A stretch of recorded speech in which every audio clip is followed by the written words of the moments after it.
तो minority community को ये सोचना पड़ेगा कि इस टकराव के रखने की वजह से उसको कितना नुकसान उठाना पड़ा है इन 10 वर्षों में। अब इनको सोचना पड़ेगा कि हम वो टकराव को ख़त्म करके मोदी सरकार से पैक्ट बनाने का कैसे रास्ता बनाएं और उसी हिसाब से अपने वोट को देना पड़ेगा। इस सिलसिले में हमने अपना एक फॉर्मूला दिया है।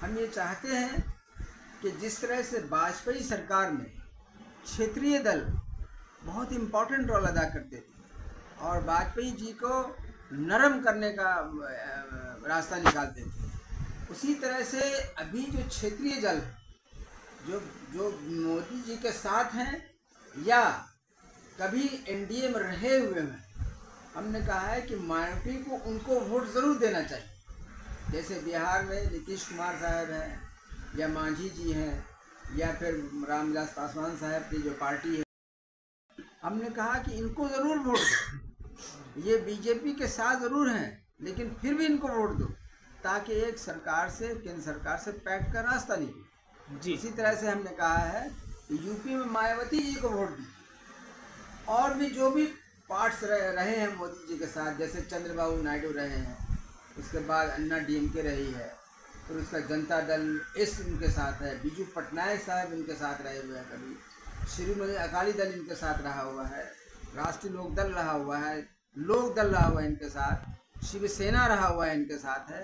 तो इन पार्टियों को, मुसलमानों को ज़रूर वोट देना चाहिए ताकि इसी बहाने केंद्र सरकार से एक पैक्ट बन सके। ये हमारा इस बार का मशवरा और फार्मूला है और इसी पर हम काम भी कर रहे हैं ताकि सरकार का जो रवैया माइनॉरिटी के प्रति गर्म देखा जा रहा है, उस रवैये में थोड़ा सा परिवर्तन है। ठीक, चलिए सर, बहुत करते हैं उसका टक्कर नहीं है, प्लस उनकी जो कूटनीति है उसमें इनको नेशनल ही नहीं इंटरनेशनल लीडर के तौर पर आज इनको करार दे दिया है कि ये इंटरनेशनल लीडर है। ऐसी सूरत में हाल में इनके लिए कुछ भी करें लेकिन ये लौट के तो आएंगे। हमने ये महसूस किया है क्योंकि हम माइनॉरिटी कम्युनिटी से आते हैं। तो देखिए, माइनॉरिटी का पूरे दुनिया में ये रूल रहा है कि माइनॉरिटी हमेशा सेंट्रल गवर्नमेंट से पैक्ट बना के रहती है और उसको रहना भी चाहिए। पिछले 10 साल के पहले, पिछले 10 साल से मोदी जी हैं, इसके पहले जितनी भी सरकारें बनी हैं, जिसमें वाजपेयी जी की सरकार भी थी, मोरारजी देसाई की भी सरकार थी, वीपी सिंह की भी सरकार थी, बीच में देवे गौड़ा की सरकार आई है, जो भी सरकारें आई हैं, या फिर नेहरू जी का जो सरकार था, उसमें हमेशा माइनॉरिटी कमेटी का केंद्र सरकार से हमेशा पैक्ट रहा। लेकिन इस 10 वर्षों में ही माइनॉरिटी कम्युनिटी जो है वो सरकार से अलग रही है और बल्कि अलग ही नहीं रही है। कुछ कहेंगे? हर एक पार्टियां, हर एक प्रत्याशी अपने दम थम लेकर के चुनावी मैदान में जनता के बीच में जा रहे हैं और जनसंपर्क कर रहे हैं।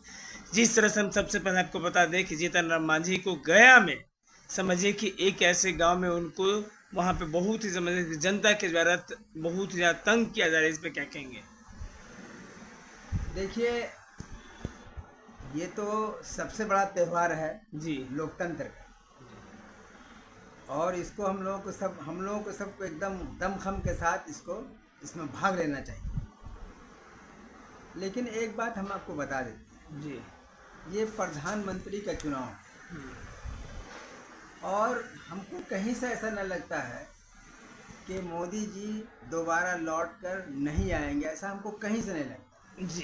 तीसरे टर्म भी मोदी जी ही प्रधानमंत्री बनेंगे, चाहे उनकी सरकार की शक्ल जैसी हो, चाहे वो मोदी मॉडल हो या वाजपेयी मॉडल हो, लेकिन मोदी जी ही दोबारा प्रधानमंत्री बनेंगे, ये सबके जहन में।